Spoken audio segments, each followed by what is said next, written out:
मतलब रोहित और अमित बचपन के सबसे अच्छे दोस्त थे। रोहित गंभीर था जबकि अमित चंचल और मजाकिया। एक दिन गांव में बाढ़ आ गई और लोग घबराकर ऊंचे स्थानों पर भागने लगे। रोहित ने देखा कि अमित का घर पानी में गिर गया है। बिना समय गंवाए वह मदद के लिए दौड़ा। दोनों ने मिलकर अमित के परिवार को सुरक्षित निकाला। बाद में अमित ने रोहित से कहा, तुम मेरी ताकत हो। रोहित मुस्कुराया और बोला, दोस्ती का मतलब ही साथ देना है। उनकी दोस्ती गांव में सच्चे रिश्ते की मिसाल बन गई। एक छोटे से गांव में राजू और सीमा नाम का एक जोड़ा रहता था। राजू किसान था और सीमा घर संभालती थी। दोनों की शादी को 10 साल हो चुके थे, लेकिन उनका प्यार आज भी उतना ही गहरा था जितना पहले दिन था। राजू रोज सुबह खेतों में काम करने जाता और शाम को सीमा के लिए उसकी पसंदीदा मिठाई लेकर आता। सीमा पूरे दिन घर और खेत के कामों में व्यस्त रहती, लेकिन रात को वह राजू के साथ बैठकर चांदनी रात में बातें करती। एक दिन राजू का खेत में पैर फिसल गया और वह चोटिल हो गया। सीमा ने उसकी देखभाल में कोई कसर नहीं छोड़ी। राजू ने उसकी इस देखभाल से महसूस किया कि उनका रिश्ता केवल प्यार का ही नहीं, बल्कि एक दूसरे की परवाह का भी प्रतीक है। दोनों ने समझा कि सच्चा प्यार मुश्किल वक्त में एक दूसरे का साथ देने का नाम है।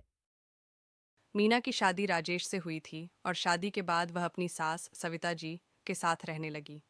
मीना को डर था कि उसकी सास सख्त होंगी, लेकिन सविता जी का स्वभाव बिल्कुल उलट था। सविता जी मीना को अपनी बेटी की तरह मानती थीं।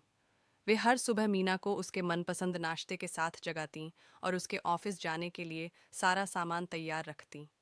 जब मीना घर के काम करने की कोशिश करती तो सविता जी कहती, तुम्हारा काम पहले अपनी तरक्की पर ध्यान देना है, घर तो हम दोनों संभाल लेंगे। सास बहू के बीच गहरी दोस्ती हो गई।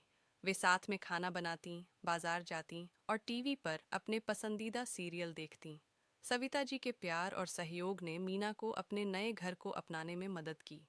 यह रिश्ता सच्चे प्यार और सम्मान की मिसाल बन गया। एक गांव में रामू नाम का किसान रहता था। वह मेहनती था और हमेशा अच्छे कर्म करता था। रामू ने अपने खेत में आम के पेड़ लगाए और उनकी अच्छे से देखभाल की। पेड़ों को समय पर पानी दिया, खाद डाली और धूप से बचाया। कुछ सालों बाद उसके पेड़ों पर मीठे और रसीले आम आए। रामू ने आम बेचकर अच्छा मुनाफा कमाया और गांव में अपनी ईमानदारी के लिए प्रसिद्ध हो गया। दूसरी ओर उसी गांव में श्यामू नाम का किसान था, जो आलसी था और अपने खेतों की परवाह नहीं करता था। उसने भी आम के पेड़ लगाए थे, लेकिन उनकी देखभाल नहीं की। उसके पेड़ों पर फल नहीं आए और वह दुखी रहा। यह कहानी सिखाती है कि जैसे कर्म होंगे वैसा ही फल मिलेगा। मेहनत और ईमानदारी से किए गए कार्यों का परिणाम हमेशा सुखद होता है।